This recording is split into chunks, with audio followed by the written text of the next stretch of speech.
Okay, this will be the fourth and final mini lecture about the Enlightenment. And here I want to talk about Enlightenment society, the sort of socialization of the Enlightenment. Um, it's all very well to have individual thinkers and philosophers publishing books, and of course, people are reading them. But how do people really get socialized into becoming part of these Enlightenment circles? And there's a number of different avenues that go on.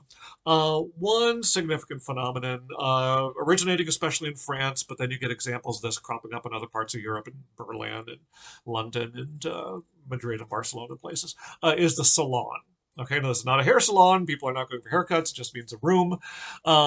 But when we talk about a salon in an Enlightenment context, what we're talking about is an elite social gathering hosted by an aristocrat, normally by a woman. And this is one thing about the Enlightenment, by the way. Women are becoming participants in it. Um, Given that it's still a fairly patriarchal society, not the numbers that men are, but one area where you see women becoming especially prominent is in the socialization of the Enlightenment as hostesses of salons. And what an aristocratic woman, a duchess or countess or Madame de thus and such, will do is she will host a large gathering, a party, at her house, at her palace, at her mansion, at her chateau, and will have a guest list that will include elite movers and shakers, all these people with noble titles and considerable wealth and influence in society, and very often will also invite thinkers, authors, artists, philosophers, mathematicians, these kinds of people. And these are not really freewheeling parties. They're pretty formal social events where the hostess has a significant role controlling the conversation. Who sits next to who? What topics will be discussed around the room and around the table? What would be considered out of fashion? What would be considered gauche? What does she not want to hear? And sort of look down on her, get a person to lose their invitation to the next salon, these kinds of things. And by these means, these hostesses would very much steer salon life into the discussion and promotion of Enlightenment ideas, by sort of featuring a Voltaire or someone like that to come and speak to her salon and be sort of the center of discussion and treated in a honorable kind of a way. This does a lot to sort of spread the idea that Enlightenment thinking is the prestigious way that a person ought to conduct oneself and ought to speak and ought to think along these ways of thinking about reason and nature and have that be the basis of one's discussion. Whereas some of the other ideas to go talking about tradition and authority and hierarchy and things like that might be rather gauche, and you would not necessarily be well received at the salon if you spoke in that fashion. So that's kind of at the very elite level. At the more next tier down, more sort of merchant class, still pretty privileged and definitely urban, but you get the spread of the coffee shop. Um, and the coffee shop is very much tied into that first colonialism, right? If you think back to when we talked about colonialism and imperialism, you've got these trade networks, you've got these colonies cropping up in the New World, you've got these trade networks that are being spread out across the Indian Ocean into East India. It's not just coffee coming from different places that had already been cultivated, but now it's getting cultivated in plantations on a larger basis, but also chocolate being found, the cacao being found in the New World and mixed with sugar and things. So sugar being developed on Caribbean plantations to a great extent. Tea coming in from Asia.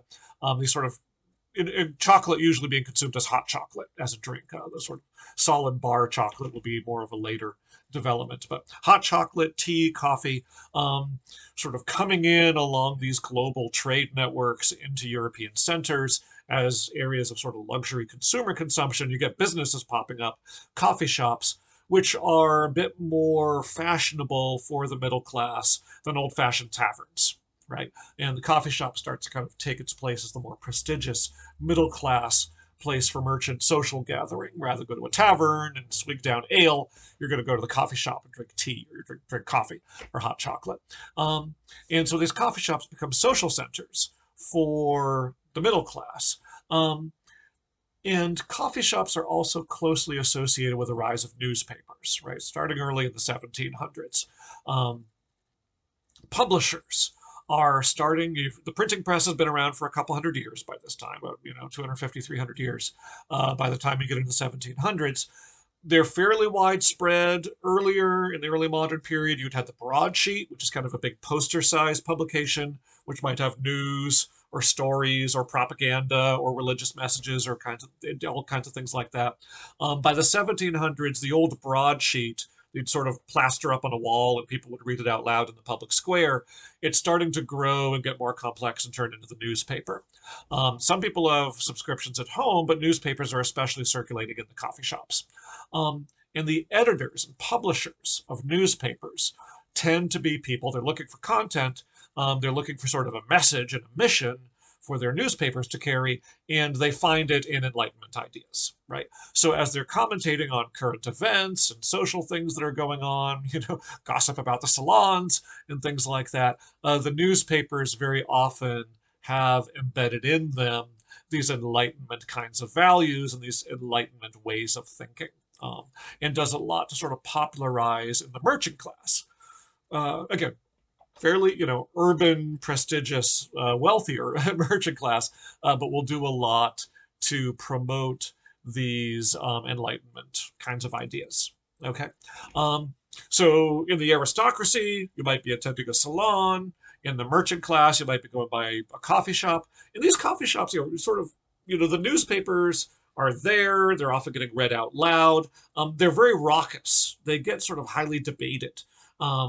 And people having arguments in them or extensive discussions, people getting up on soapboxes and giving speeches. It's not quite like you think of a modern coffee shop as this polite little place where people huddle over a drink and speak quietly to each other. They're very, very social, loud types of places, to the point that upper class people often get kind of disturbed by them. Should we be shutting these down? Is this going to be a source of revolution and social unrest to have these coffee shops going on? So that's an area of disturbance.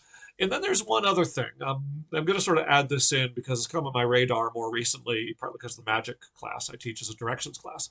But that's Freemasonry, which should be spoken about. Freemasonry originates in Scotland about, late 1600s, early 1700s, very much in sync with all this. And what's happened is back in the Middle Ages, you had guilds, right? Guild organizations, which were kind of they weren't exactly unions in the sense of a labor union, because also the masters and the employers are also part of the guild. It's more of a kind of a fraternity for people engaged in a certain profession together, which would both establish professional standards and the progress from apprentice to journeyman to master and standards of work and pricing expectations and things, but also as kind of a social and often kind of a religious quality. A given guild might sponsor a play at the York plays commemorating the life of Christ in the late Middle Ages. They might sponsor a chapel, sort of built off the side of the local cathedral where, members could have their own masses said if you're in a Roman Catholic area, things like that. They might have a fund to sort of care for the funeral expenses of members or to take care of widows of members who had died, things like that. So they often have kind of a social and sometimes religious function as well as an economic function. But the thing is that as the early modern period had ground on and you get a 1600, a lot of the guilds kind of start going defunct. You're moving towards more mercantile and more capitalistic ways of approaching, and the guilds are kind of a relic of the past.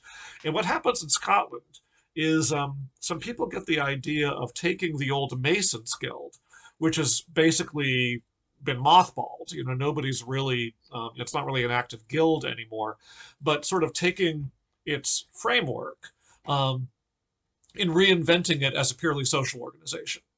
Okay. And the idea that you're going to sort of have the guild process of putting people on probation as novices, where they can sort of join the guild and get initiated into it. Think about fraternities and sort of initiation rituals. That kind of thing is very much part of it, very ritualized, very stylized sort of membership. There's a strong sense of sort of ritual is going to build a sense of community and a sense of membership, and you get the sort of growing network of lodges of masons who are not actually doing any masonry. They're not doing any stonework, but it's a sort of social organization that becomes prestigious for people to join. And with it, because it's kind of being founded by these Scottish empiricist Enlightenment influenced people, just the people who happen to be putting this together, the Freemason lodges also become another avenue of spreading Enlightenment ideals. They start getting the idea, what is this group for? It's kind of a social club, but is there any more to it than that? A lot of that old religious function the guilds had to sort of promote good morals and good spirituality, and that you have these sort of old codes of Masons, which sort of expressed in poetry of how the Mason ought to be a good, righteous person close to God. That gives a sort of a sense of moral mission. But now you're moving into the age of Enlightenment, you're moving into the age of deism.